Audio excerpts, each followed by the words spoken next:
All right. So welcome to week's 5 vlog or a reflection video. Uh, this week um, has been really good. I think I was very distracted and wasn't focusing too much, which is sad. But I was still able to learn and to get some things out of this week. Um, a talk that really resonated with me and I thought was really amazing was A Hero's Journey. In that talk, I felt like every time he would say, try this, I was like, well, okay. And I wrote it down because they were just amazing experiments and tests that he was introducing to me. And two that I really liked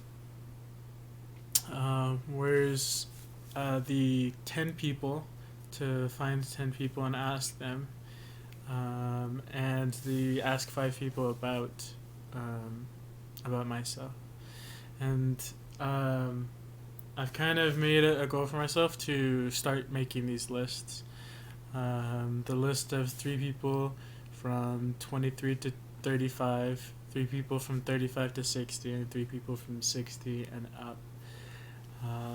After I finish these lists, I really want to go and to be able to ask them those 3 questions, ask them about their triumphs and achievements, ask them about their regrets, and ask them about some of the lessons that they learned in their lives.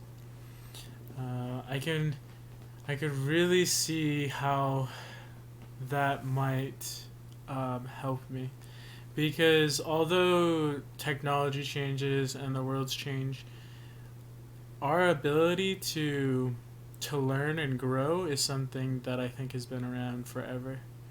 And our kind of ability to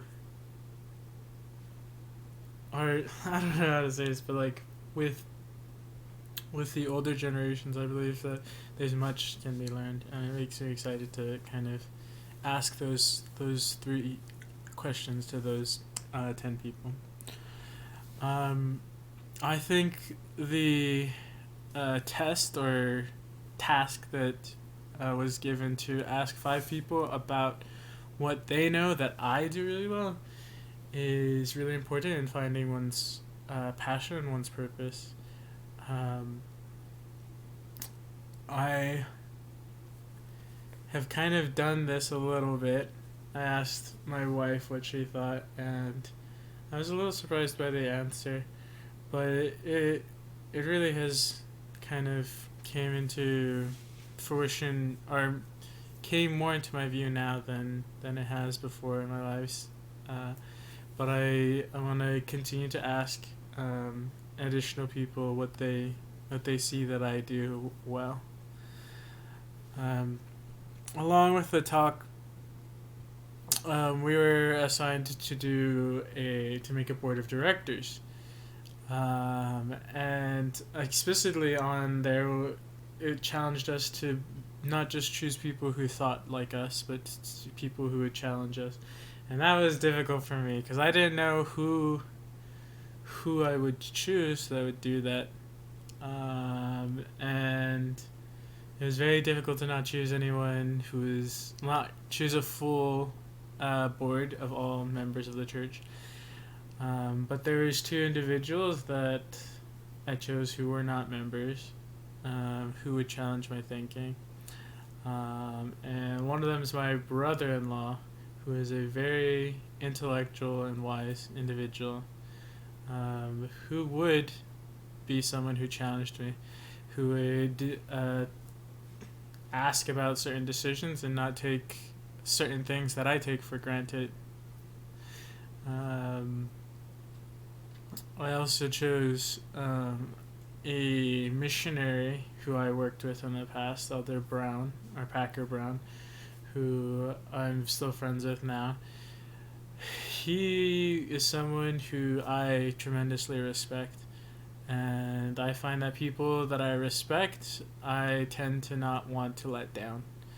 And I knew if he was on my board, he would push me to try harder.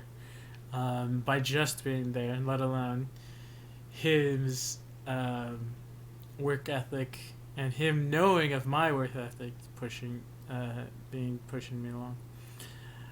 Um, Another individual is Opa, who is my grandfather-in-law, my wife's grandfather. He is honestly one of the most successful men that I've met, and I know kind of more personally. He was a dentist. He worked in his profession honorably for, I think, 50 years or 40 years, and retired.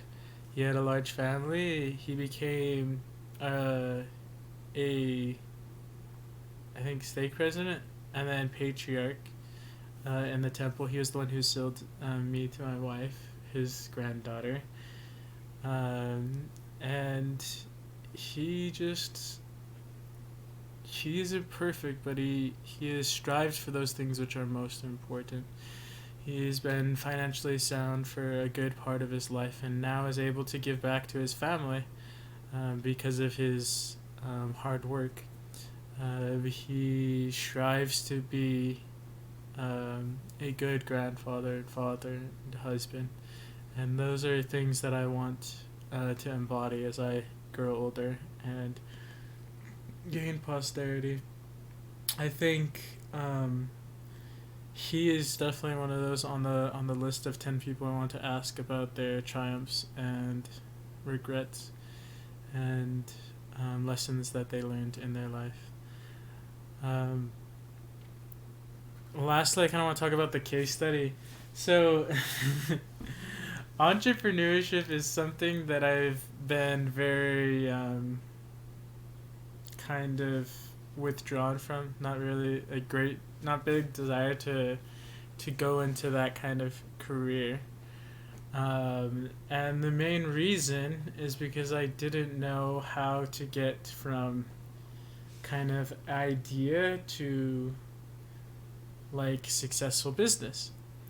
And it was just really eye opening reading this story about this woman who had this idea of something that she really loved doing, and she started doing it.